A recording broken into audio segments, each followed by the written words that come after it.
Okay, let's see. It's gonna be RC versus ZQ here for the last game of today. We're gonna be having a Dream Witch coming out from Aka's side game 1. It's not gonna be a Hermit, it's gonna be a Dream Witch, surprisingly. I mean, it's not too bad then overall for the Dreamy, I guess, but we will just have to see.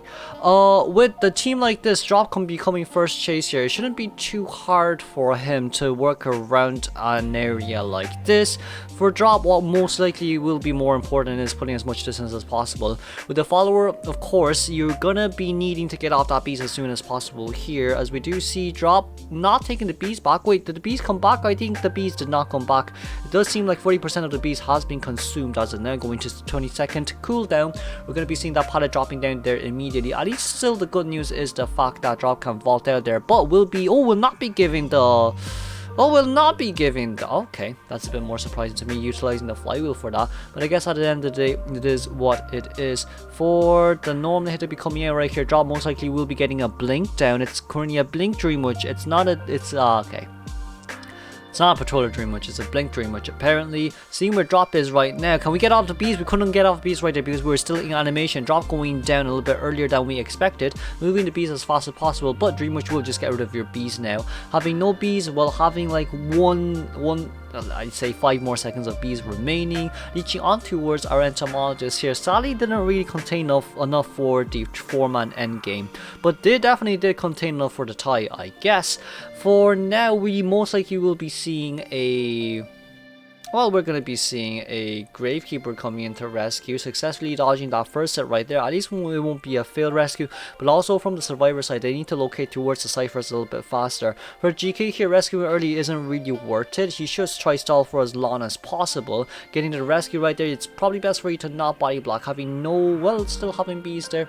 Well, having a blink down there on towards Drop, very nicely done. This blink has still not been used. Well, 2 blinks has been used as of now. We do see that the anti-current is nearby to harass, but against a Dream Witch in a situation like this, it probably isn't really ideal for Moem to come in to harass. I mean, this is very similar to the whole Prospector thing. You can't really harass against a Dream Witch in an area like this. You're just gonna get, if you allow for the Dream Witch to get a hit on you, then it's kind of game over for the survivors here. As of now, we are missing one full cipher at one full cipher and another cipher at 50%. But for the survivor side here, all what they need is to try body block for as long as possible. That's going to be one disarm. The second disarm will not land because apparently trigonometry, geometry, whatever maths does not exist in CN anymore. Lol. It just doesn't exist in CN anymore.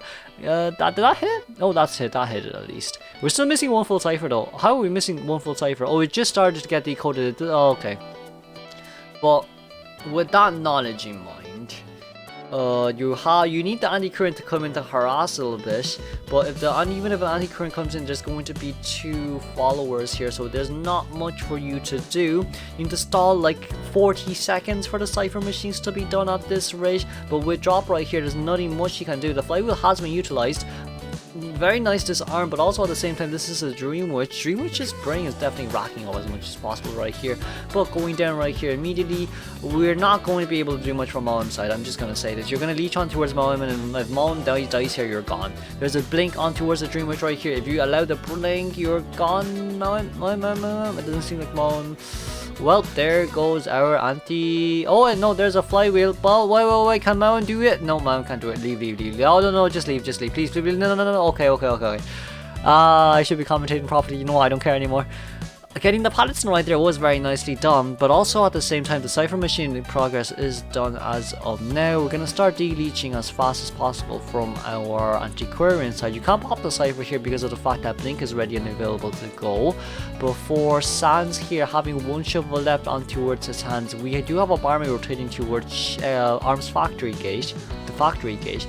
But with Sans here, it does seem like we're gonna try consume as much possible as much items as possible from the survivor side here, I wonder. But with Dream Witch's nerf, you do get the dispel leech a little bit faster compared to usual. Now leeching on towards Sans right here. Sans will be thrown in a little bit, but also at the same time, I don't think he'll be changing. It's highly unlikely you change here though. I don't think it's necessarily speaking worth it to change. Well, what I'm seeing from Aka's side, all what Aka needs to do here to guarantee the tie, well, he's just waiting for Blink. That's about it. He really is just waiting for Blink. Getting the pop right there. Doesn't seem like Sans wants to go immediately in towards shovel form, but also you can't really hit the Gravekeeper in shovel form when he's down there. I'm sure the leech gets dispelled right, unless I'm wrong. I probably am wrong. Sans trying to continue here for as long as possible. It's still rotating. No, you know what? The leech does go. The leech does go. I was right. But Blink here from the Dream Witch's side. It will be a guaranteed tie against RC. Let's congratulate Aka for the tie right here. Moving on towards second half we go. Blink. Oh no, not blinking yet. We're playing it very safe. Well, well. Oh well, wow! Sans with the movement speed. With the movement right there. Sheesh. Okay. How long are we gonna last? How long are we gonna last until the tension runs out? I wonder. Oh, there goes the Blink. Then moving on to our second half.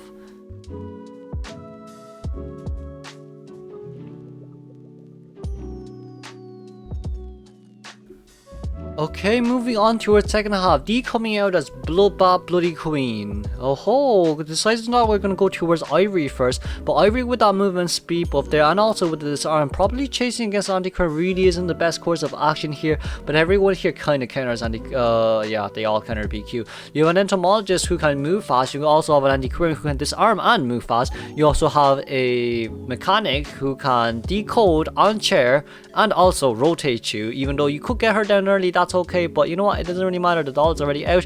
D here throwing out the mirror immediately. Sobot decides that he wants to move instead of crouch. Does seem like Sobot will be getting quite a bit of an early hit here though, which is a little bit more unfortunate. One thing to change here, gets stuck by the tree right there. Sadly they will not be able to land any hit here.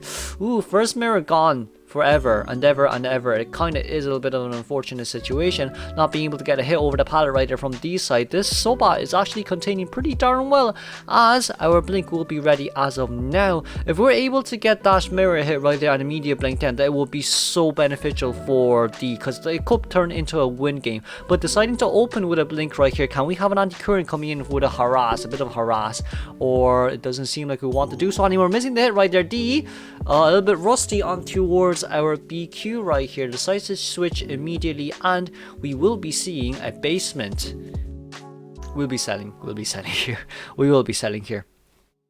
Basement for our hunter as of now with no Blink. It does seem like Mercenary wants to come in to rescue, question mark. If Mercenary comes in to rescue, you need to be very careful of not getting mirrored in basement, as we do see as well. Ivory, we do have the flywheel being utilized, but sadly was a little bit short on towards the hitbox right there. At least now Ivory cannot decode anymore. We do see that Mercenary has already come in, but if we can get a normal hit right here and then another hit on towards our Mechanic, then it probably should be enough. But also at the same time, we can only land one hit on towards the Mechanic, because you want to use that mirror to open a new mirror when it reaches max presence against the Antiquarian. For the Anti-Current here though, if we can land a normal hit on towards Anti-Current, I think it's already really good. But with the Cypher Machines here, as we do see as well from the Survivor side, we want to throw that mirror out, but that mirror will not be thrown out, sadly. With the Cypher Machine here, one full Cypher Machine progress, like we can definitely have an Anti-Current coming in to harass. I think that's just one of the main things as well with a team comp like this against BQ. They all counter them, especially with the fact that there's a mech on the field. You just before half rescue and see here, there was originally no Cypher Machines and 3 Cypher Machine has already popped before half. With the Survivors here, they do have one Cypher Machine, well they do have 2 Cypher Machines left, but it's only at 50%. I feel like if Anti-Current actually comes in to rescue, maybe we can end up as a 4-man endgame with the harass. But Anti-Current here needs to be a little bit more careful in what she does. They didn't really get the hit right there. D here has to tunnel the Mechanic. It seems like we won't be able to get the body block, but also at the same time it should guarantee D a tie here. It's a little bit unfortunate how fast the first time was, especially with the fact that you had a basement there, but it is what it is. This is how you win against BQ. Just putting it out there. This is how you win against BQ. Just putting it out there. With that side note as well, Coyote Cypher should be able to be popped right there, but we will be waiting for a normal hit, and the Cypher Machine is primed.